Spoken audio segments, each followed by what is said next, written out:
అందరికీ నమస్కారం। ఈరోజు తాడిపత్రి పట్టణంలో చింతల వెంకట స్వామి దేవస్థానంలో వైసీపీ నాయకులు రమేష్ రెడ్డి మిగతా మంది చోటామిటా నాయకులందరూ వచ్చేసి ఏదో హిందూ మత ప్రక్షాళన అని చెప్పేసి ఏదో పూజా కార్యక్రమం నిర్వహించారు। అయ్యా నేను మిమ్మల్ని ఒకటే అడుగుతాను రమేష్ రెడ్డి, హిందూ మతం గురించి ఒకటే అడుగుతాను, ఒకటే మాట డిబేట్ నీకు నాకే డిబేట్। మీ జగన్మోహన్ రెడ్డిని ఏమడిగినా డిక్లరేషన్ పైన ఒక చిన్న సంతకం పెట్టి దర్శనానికి వెళ్ళండి అయ్యా అన్నారు। హిందూ మతం పైన అంత గౌరవం మీకు మీ నాయకులకు ఉంటే ఒక్క సంతకంతో అయిపోతుంది, పెట్టేసి పోవచ్చు కదా। లేదు, పోలేదు। ఆయనకు మనసులో ఉంది కాబట్టి, హిందూ మతం పైన అగౌరవం ఉంది కాబట్టి, అతని మనసులో దుర్బుద్ధి ఉంది కాబట్టి పెట్టలేదు। ఓకే, అంత దాకా జగన్మోహన్ రెడ్డి రాష్ట్రం దాకా తిరుపతి దాకా ఎందుకులే, మన తాడిపత్రి చూసుకుందాం। తాడిపత్రితో మాట్లాడుకుంటే హిందూ మతం పైన మీరు చేసిన అరాజకాలు చాలా ఉన్నాయి రమేష్ రెడ్డి, అదే మాట్లాడుకుందాం। మచ్చుకొకటి మన తిమ్మంచెరువు లక్ష్మీ నరసింహస్వామి టెంపుల్ దేవస్థానం, అక్కడ మీ ప్రభుత్వంలో 2 హుండీలు పెట్టినారు। కానీ ఇప్పుడు ఏమైనా హుండీలు రెండు హుండీలు ఎవరు జేబులేకపోయినాయి, ఎక్కడికి పోయినాయి, ఎవరు తీసుకున్నారు? హుండీలు లేవు అక్కడ।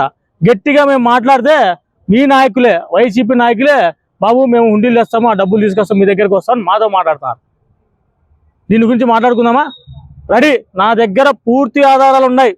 తిమ్మంచెరువు లక్ష్మీ నరసింహ దేవస్థానంలో హుండీలు దొంగతనం చేసిన వైసీపీ నాయకులు పూర్తి ఆధారాలు నా దగ్గర ఉన్నాయి।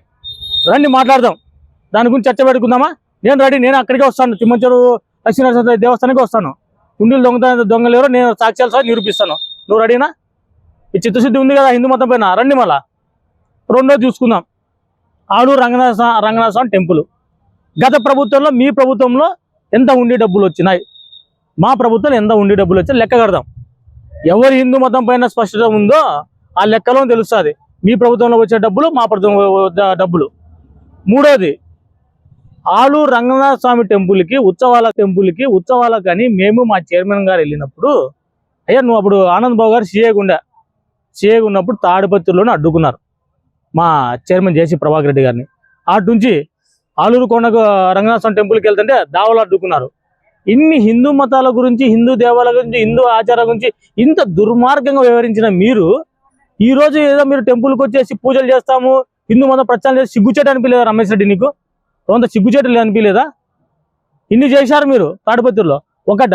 మీకు మీ అరాచకాలకి, మీ దోపిడీలకు మొదటగా బలేని హిందూ దేవాలయాలే। ఒక్క దేవాలయం కాదు, చాలా దేవాలయాలు ఉన్నాయి। ఒక్కొక్కటి చెప్పుకుంటూ పోతే ప్రతి ఒక్క దేవాలయంలో మీరు తీసుకున్న డబ్బులు మీ నాయకులు, మీ కార్యకర్త జోబుల్లో నిండుకున్నాయి। ఆ పాపాలు చేశారు కాబట్టి ఈ పొద్దు ప్రజలు మీకు చీకొట్టి మిమ్మల్ని అక్కడ కూర్చోబెట్టినారు, మాకు అధికారం ఇచ్చారు। ఈ సమస్యలపైన అన్నిటిపైన నేను మాట్లాడడానికి సిద్ధంగా ఉన్న ఆధారాలతో, ఈ దేవాలయమో ఎవరన్నా తేల్చుకుందాం। ఏదో మీరు ఈరోజు ఈ పొద్దు వచ్చి దేవుని దగ్గరకు వచ్చి ముక్కుంటే మీ పాపాలు పోతాయనుకుని మీ భ్రమ। ప్రజలు మిమ్మల్ని మర్చిపోయినారు కాబట్టే రమేష్ రెడ్డి నువ్వు ఏదో ఈరోజు హంగామా చేస్తున్నావు, ఏదో నాయకులను పిలుచుకొని। మిమ్మల్ని ప్రజలు ఎప్పుడో తిరస్కరించారు రమేష్ రెడ్డి, మీకు లేదు ఇక్కడ భవిష్యత్తు లేదు, ప్రజలపైన మీకున్న నమ్మకం అంతా వెళ్ళిపోయింది।